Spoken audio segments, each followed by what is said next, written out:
तालियां बजते रहे देवी और सज्जनों। Thank you sir, thank you.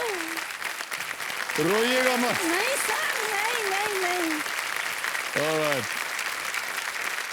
Sir, मेरे लिए रोने का नहीं, आज बहुत खुशी का दिन है सर। जी जी ऋचा जी, बहुत बहुत बधाई आपको। थैंक यू सर, बहुत सुंदर थैंक लग यू। रही है आपने। आपने तो एकदम अपना राजस्थानी ड्रेस जो है वो पहना जी हुआ है। सर, जी। और बहुत कम लोग हैं जो अपना ड्रेस जो है जहाँ से आते हैं वो हाँ पहन सर। कर आते हैं।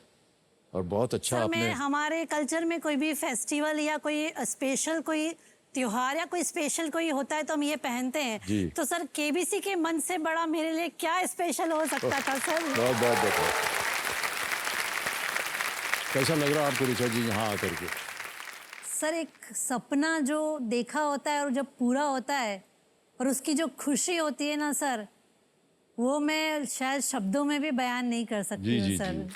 बहुत से लोग जो हैं वो हमारे इस खेल को एक सपने की तरह देखते हैं। जी सर। जितने भी आपके सपने हो सब पूरे हो, यही हमारी कामना है। जी बहुत सर। बहुत बधाई आपको। और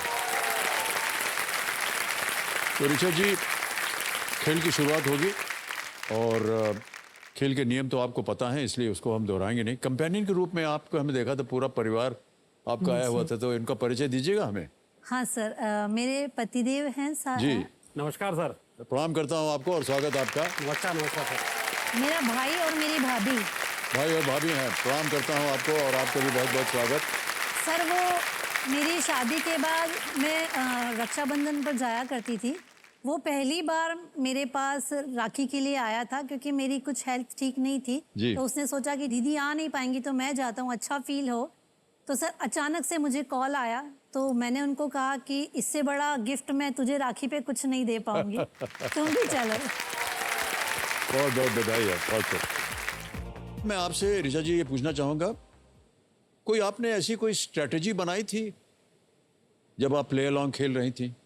नहीं सर, इसके पीछे एक मैं कहानी बताना चाहूँगी। जी जी। सर, मुझे 2018 में एक बार मौका मिला था ऑडिशन के लिए। जी तो सर, मेरा ऑडिशन आया था दिल्ली में। और जब हम दिल्ली गए तो हमको एक जो टैक्सी वाले भैया ड्राइवर थे, उन्होंने हमें जो स्कूल था उसके गेट पर उतार दिया। फिर जब हम उधर पहुंचे तो आपका बहुत बड़ा पोस्टर लगा हुआ था सर।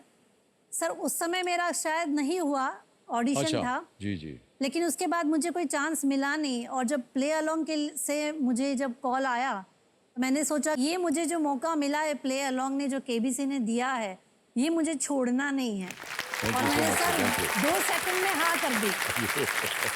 मैं एक बात और कहना चाहूँगी कि जब मैं प्ले अलॉन्ग घर पे खेलती थी, मैं और मेरे हस्बैंड सर मिलकर, तो सर मैंने अपने सारे रिलेटिव्स को मना कर दिया था कि मुझे 9 से 10 जब तक केबीसी सीजन चलता है मुझे कोई कॉल मत करना, क्योंकि मैं किसी का कॉल उठाऊंगी नहीं। सर, वो आज मैं उन सबको बोलूंगी कि यही कारण था जिससे मैं कॉल नहीं उठाती थी।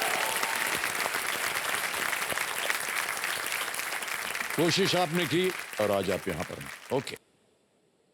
बहुत से लोग जो यहाँ पर आते हैं ऋचा जी और इस हॉट सीट पर बैठते हैं, वो बहुत से अरमान लेकर आते हैं कि अगर मैं इतना जीत जाऊंगी तो ये करूंगी ये करूंगी। आपके क्या अरमान? सर, उम्मीद तो मैं और कोशिश तो करूंगी कि 1 करोड़ जीत के जाऊं। जी जी जी। और उसके पीछे मेरे कुछ कारण हैं। मेरा अभी मई फर्स्ट वीक में ही मेरा एक हेल्थ इशू डेवलप हुआ। जी। सडनली अचानक से मुझे एक दिन चक्कर आया, मैं 2-3 दिन ऑब्जर्वेशन में रही। फिर मुझे पता लगा कि मेरी 80% किडनीज, दोनों किडनीज डैमेज हो गई हैं। ओह। ट्रांसप्लांट या डायलिसिस, 2 ही मेरे पास ऑप्शन हैं। तो सर, उसके लिए भी मुझे अमाउंट की ज़रूरत है। जी हाँ। जी जी। मेरा बेटा 12th में है और वो हायर स्टडीज़ एक प्रीमियम इंस्टीट्यूट से करना चाहता है।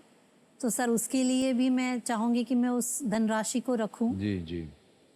और सर, मैं हमेशा एक छोटी जगहों में रही हूँ। तो सर, जब छोटी जगहों में रहते हैं तो बड़े शहर आपको बहुत फैसिनेट करते हैं, बहुत आकर्षित करते हैं। तो एक सोच बन गई थी कि मेरा भी एक घर हो, मैं भी बड़े शहर में सेटल हूँ।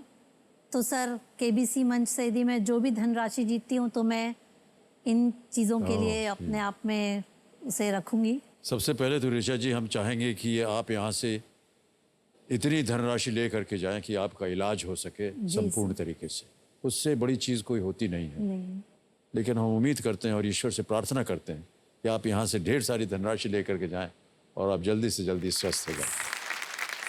सर एक बात बोलूंगी मैं, जी चाहे मेरी किडनियां कमजोर हो गई हों, जी। दिल कमजोर नहीं और मजबूत हुआ है। क्या है बात, क्या बात। इन्हीं इरादों के साथ जो है जी सर। मुझे विश्वास है कि आप जल्द ही स्वस्थ हो जाएंगे। सर वही दिल मजबूत है आपका, जी विल पावर होना चाहिए। विल पावर से बहुत सी जो मुश्किलें हैं वो पार हो जाती हैं, है कि नहीं? जी सर, और- बिल्कुल सर। सबसे बड़ी इंस्पिरेशन तो सर आप हैं अरे मेरे नहीं, लिए। ऐसे क्या? सर आपने भी बहुत स्वास्थ्य की तकलीफें देखी है पहले, जैसा हमने पढ़ा है।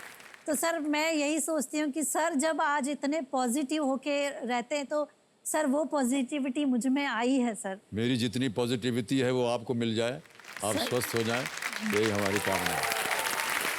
ऑलराइट, ऋचा जी आगे चलते हैं। जी सर। 11वां प्रश्न, 6,40,000 रुपए आपके स्क्रीन के ऊपर ये रहा।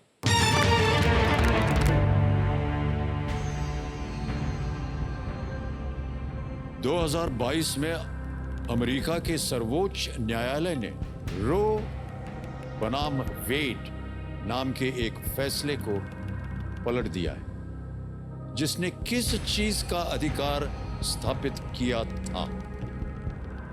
In the year 2022, the United States Supreme Court overturned a ruling named Roe versus Wade, which had established a right to what? Option suniye. A. Carry guns. B. Transgender rights. C. Free speech. D. Abortion. बंदूक रखना, विपरीत लिंगी अधिकार, बोलने की स्वतंत्रता या गर्भपात? Sir कैरीगन्स का तो है अभी और फ्री स्पीच का भी है। सर ऑप्शन डी एबॉर्शन को लॉक किया जाए। श्योर है?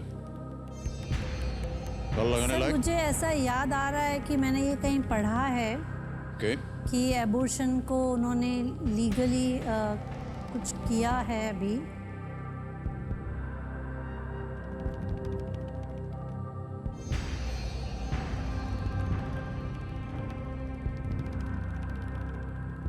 सर लिस्ट रिस्क पे हूँ इसलिए मैं ऑप्शन डी लॉक Alright. करना चाहूंगी।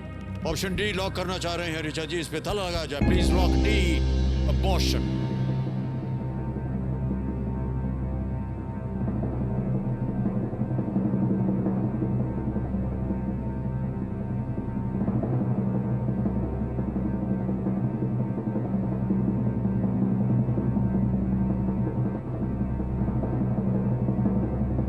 छह 40 जीत गए आप, बिल्कुल सही जवाब दिया आपने। Well done, Richa ji, well done। Roe versus Wade एक 1973 कोर्ट केस है जिसके जरिए कोर्ट ने स्थापित किया था कि अबॉर्शन एक कॉन्स्टिट्यूशनल राइट है, उनके संविधान में है। ये रोचक तथ्य ये है कि इस केस में जिस महिला का नाम शामिल है वो बाद में एक एंटी अबॉर्शन एक्टिविस्ट बन गई। अजीब सी बात है, लेकिन 1973 के कोर्ट केस में गर्भपात पर ये कॉन्स्टिट्यूशनल राइट बताया गया इसको और ये साबित हुआ।